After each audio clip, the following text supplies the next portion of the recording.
Capítulo 23. Dos mundos separados por una distancia que no se mide en metros, sino en secretos. Mientras un grupo camina unido, él avanza solo, con la cabeza gacha, cargando un peso que nadie más puede ver. Después de esa noche, Fon no regresó.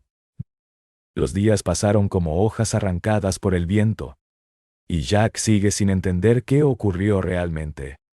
La cama vacía a su lado cada mañana es la pregunta que no puede dejar de hacerse. Las piezas comienzan a encajar, pero el cuadro que forman es perturbador. Según la información de Maggie, el asesino de Sargón permanece en las sombras, posiblemente vinculado al grupo de Don Brasil, Ponton. Y en medio de esa tormenta de sospechas, alguien llama a Jax por su nombre. La vida escolar sigue su curso con una frialdad casi cruel. Las clases, los libros, los compañeros, todo continúa como si nada hubiera cambiado. Pero Jax lo sabe, cuando se despierta cada mañana. La cama de Fon sigue vacía. Eso no es un sueño. Eso es una herida abierta. La historia oficial dice que Fon está enfermo y siendo tratado en casa. Pero Jax recuerda bien.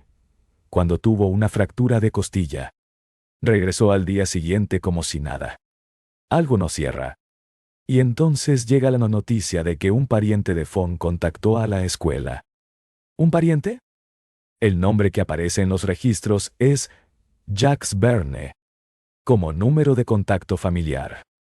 Pero hay algo más oscuro detrás de todo esto. Maggie mencionó al profesor Litember en relación con un experimento ultrascreto. Y la mujer del traje de riesgo biológico dijo que Fon estaba enfermo. ¿Están esas personas conectadas a la familia de Fon? La palabra experimento resuena en la mente de Jax como una alarma. Punto. La mujer del traje de riesgo biológico sabía el nombre de Jax Pandolsi. Dolmia. Jax sabía que era estudiante de esa escuela militar. Eso no es casualidad. Eso es vigilancia. ¿Y si ellos han estado observando a Fon? ¿Qué es exactamente el experimento de alto perfil en el que el profesor ha estado trabajando? ¿Podría ser que Fon sea parte de él? La verdad duele incluso antes de ser pronunciada. Fortinbras también está ausente hoy. Y Jax escucha que está bastante enfermo. Pero hay algo más grave que eso. La persona a la que Fon buscaba en la isla Iner fue asesinada. Todo está conectado. Y la red se estrecha. Jenny sabe más de lo que dice. El rumor circula en voz baja. Fon podría ser un clon, diseñado para dar vida a otras personas. Y si eso es cierto, no sería extraño que un dispositivo de rastreo de alto nivel estuviera instalado en él. Jax escucha todo esto y siente el suelo desmoronarse bajo sus pies. Silencio. No. Jax le ordena a Janice que no diga ni una sola palabra sobre lo que ocurrió esa noche. Hay demasiado en juego. Mientras tanto, en algún lugar oscuro, Fon lleva una semana desaparecido. Y alguien le pregunta cómo está. La respuesta importa menos que la pregunta que nadie se atreve a hacer en voz alta. ¿Qué está escondiendo el profesor Litember? Una instalación fría, de metal y cadenas. Dos figuras caminan frente a una estructura blindada. Y en su interior, algo o alguien permanece cautivo. Lo que el profesor usó para su experimento. Podría ser eso. La imagen es quieta. Pero el horror que implica llena cada rincón del silencio. Las cadenas crujen. Desde las alturas de esa celda oscura, una figura encadenada intenta moverse. El sonido metálico rompe la oscuridad como un grito ahogado. Y entonces, unos ojos se abren. Fon está vivo. Pero lo que lo rodea no es libertad. Padre. Y la palabra sale fragmentada. Apenas un susurro entre barrotes. Al otro lado de la reja, un hombre con traje observa con expresión calculada. Dice que finalmente se calmó. Como si la desesperación de Fon fuera simplemente un inconveniente superado. Fon suplica que lo dejen salir. Pero ese hombre no es cualquier padre. ¿Qué hiciste? La pregunta cae como un hacha. Fon trata de recordar. Pero los fragmentos de esa noche están rotos. Distorsionados. Sus manos tiemblan. Algo ocurrió. Algo terrible. Y él no puede enfrentarlo. Los sonidos del recuerdo llegan como golpes en la oscuridad. ¡No! Fon lo niega con toda la fuerza que le queda. Pero el hombre al otro lado de los barrotes es implacable. Tomaste venganza. Dice. Solo fue matar a una persona. Y luego, con una frialdad que congela la sangre, añade. Aún más cruel que eso. No siento arrepentimiento en lo absoluto. ¿Cuál es el verdadero yo? La pregunta de Fon vibra en el aire de la celda. Él recuerda no haber podido sentir la crueldad de sus propios actos. Y aún así no estaba satisfecho. Su padre, sin emoción alguna, declara que la policía no reportará el evento. Será catalogado como una pelea del mercado negro. Cometí un crimen. Y debo recibir mi castigo, dice Fon con una voz rota. El padre se desliza hacia la salida sin mirar atrás. Fon lo llama. Una y otra vez. Con lo poco que le queda de voz. Padre. Padre. Pero la puerta se cierra con un golpe metálico que suena a condena definitiva. Las cadenas tintinean en el silencio que sigue. Algo cambia en ese hombre. Quizás es la culpa. Quizás es algo más profundo. Se detiene. Se arrodilla. No puedo seguir haciendo esto, murmura. Y entonces le dice a Fortinbras que levante la cabeza. Por primera vez. Hay algo en su voz que no es frialdad. Es tiempo de decirte la verdad. Las palabras flotan en el aire entre los dos. Separados aún por los barrotes. Pero más cerca que nunca. El padre admite que hubiera sido mejor no tener que decírselo jamás. Pero la situación actual ya no le permite causarle más sufrimiento a través del engaño. Fortinbras. Escúchame. Nosotros somos los únicos responsables de no haber podido detenerte. La mirada del chico es una mezcla de confusión y miedo. ¿Verdad? ¿De qué verdad habla? Esto se trata de ti mismo, le dice el padre. Ten esto en cuenta. Fortinbras. Eres, wow. La frase queda suspendida. Inconclusa. Como un abismo al borde del cual ambos se asoman. Y las cadenas en los tobillos. Los barrotes entre ellos. Y esa pregunta que ya no puede ser ignorada. La verdad. ¿Y sobre mí? No puede ser. Fortinbras se gira lentamente. Y del otro lado de la reja hay alguien que no debería estar ahí. Alguien que lo mira con los mismos ojos. La misma cara. El mismo ser. El impacto de lo que ve no tiene palabras. Tú fuiste creado por nosotros. Las palabras del padre resuenan como el disparo que rompe todo lo que Fortinbras creía saber de sí mismo. Código de serie F. Fortinbras. Ellos lo crearon. Y ahora, en la celda de al lado, hay otro como él. La verdad no libera. Aplasta. ¿Me crearon? ¿Me crearon? Las manos encadenadas aprietan su propia cabeza, como si intentaran contener algo que ya no cabe dentro. La luna se asoma por la ventana enrejada. Testigo silencioso de un hombre que acaba de descubrir que su existencia entera fue diseñada por otros. Todo lo que era. Todo lo que creía ser. Ya no existe. La verdad cayó como un peso imposible. Fon escuchó las palabras que jamás debería haber escuchado. Su existencia entera había sido fabricada por manos ajenas. No era un clon. No era hijo de nadie. Su ADN fue sintetizado desde cero, con 4 tipos de aminoácidos, construido molécula a molécula por quienes ahora lo miraban a los ojos. Niños de purga. Código de serie FI. La 6ª generación de seres completamente artificiales, creados para un propósito que Fon apenas comenzaba a comprender.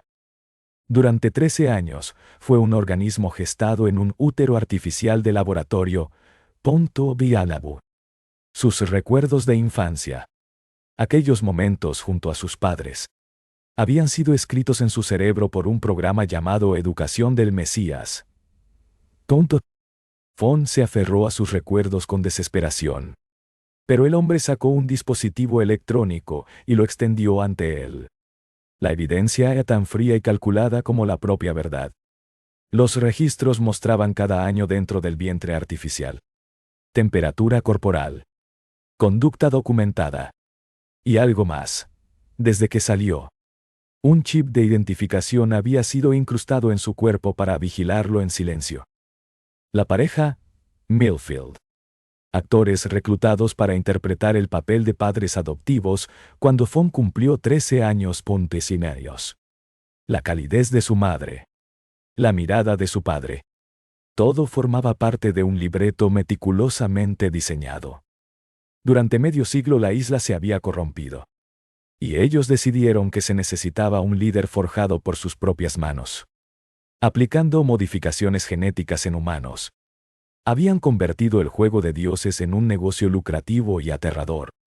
8 científicos de élite diseñaron el proyecto. La apariencia de Fon. Su personalidad. Hasta los rasgos más íntimos de su carácter. Fueron seleccionados de los mejores líderes de la historia y grabados en su cerebro. Nunca había montado un caballo, pero su cuerpo lo sabía hacer. Su inteligencia y sus reflejos superaban los límites humanos. Cada logro que creyó suyo era solo la demostración de un diseño perfecto. Todo se desintegraba en su interior. La familiaridad que sintió el día que fue adoptado. El dolor que lo destrozó cuando la familia Millfield murió. Eran reacciones que habían sido programadas en él desde el principio. El amor que recibió. La calidez. La amabilidad. Cada uno de esos momentos de felicidad que asumió como gratuitos. Eran piezas calculadas de un programa de educación que ahora alguien más había heredado.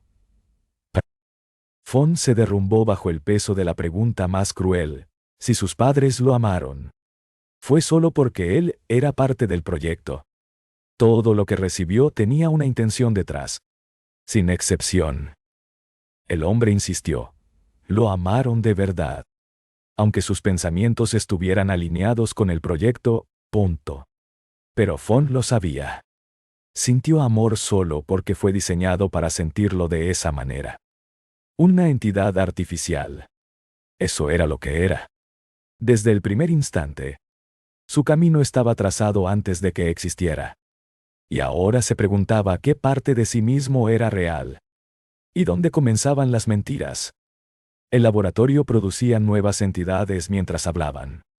Fon era el de diseño más radical entre todos los creados. Y por eso mismo también existían otros como él. Dispersos en el mundo. Lo vigilaron durante la pubertad, estabilizando su mente y su salud. Pero la muerte de la pareja Millfield desató en él una inestabilidad emocional que escapó a todo control previsto. Intentaron contenerlo con terapias y medicamentos, pero su trauma fue más profundo que cualquier cálculo. Ya veo, dijo Fon con una calma helada. Todo acerca de mí fue creado. Y esos eran sustitutos. El hombre se arrodilló ante las rejas y pidió perdón. El programa dentro de Fon se había salido de control. Y ellos fueron incapaces de detenerlo. La responsabilidad era suya. No de él. Todo lo que Fon creyó ser comenzaba a colapsar bajo sus propios pies. Se preguntó si era solo un conjunto de material artificial ensamblado. Una máquina que podía ser desarmada cuando dejara de ser útil. Cada recuerdo que creyó suyo desfiló ante él en silencio. Una vida organizada. Cada paso previsto desde antes de que naciera. Exactamente como fue planeado por quienes lo fabricaron. Solo en su celda, bajo la luz fría de la luna. Fon se preguntó si había estado soñando toda su vida. Ya no sabía dónde terminaba la realidad y dónde comenzaba la ilusión que le habían implantado. 6 entidades creadas para purificar la isla. Fon era una de ellas. Y tal vez la que funcionaba más erróneamente. Si existían otros que cumplían su misma función, entonces su existencia era simplemente innecesaria, punto. Las lágrimas cayeron sin que pudiera contenerlas. Llamó a su padre con la voz rota, aferrado al suelo, preguntando qué parte de él era realmente suya, qué parte pertenecía a su propia voluntad. Los rostros de Jack y de una mujer con cabello oscuro aparecieron en su mente mientras suplicaba que alguien le respondiera. Las cadenas no eran el único peso que lo aprisionaba esa noche. Un grito desgarrador llenó la celda. Bajo la luna llena que lo observaba indiferente, Fon dejó escapar todo el dolor que ningún programa podría haber anticipado. Porque ese dolor era completamente suyo. El silencio regresó despacio. 2 figuras encadenadas al suelo de la celda compartían el mismo peso. El peso de una verdad que nadie debería cargar solo en la oscuridad. En otro lugar, bajo la luz tranquila de la tarde, una figura solitaria esperaba sentada frente a una mansión. El mundo afuera seguía girando, ajeno al derrumbe que ocurría puertas adentro. Las calles vacías y los vehículos abandonados contaban su propia historia de caos reciente. Una figura se movía entre las sombras, cargando algo invisible pero irremediablemente pesado. Al final del camino, 2 siluetas se encontraron frente a frente en el silencio de la tarde. Fon pronunció un nombre en voz baja, como si al decirlo pudiera aferrarse a algo todavía real. Jack sonrió y dijo que había estado esperando. Esa sonrisa destinada a él, tan cálida y tan familiar, hizo que Fon sintiera algo que ningún programa podría haber descrito con precisión. Un crujido cortó el aire entre ellos. Jax lo llamó por su nombre y le dijo que no había necesidad de esa sonrisa forzada. Porque él, de alguna manera que aún no comprendía del todo, ya lo sabía todo.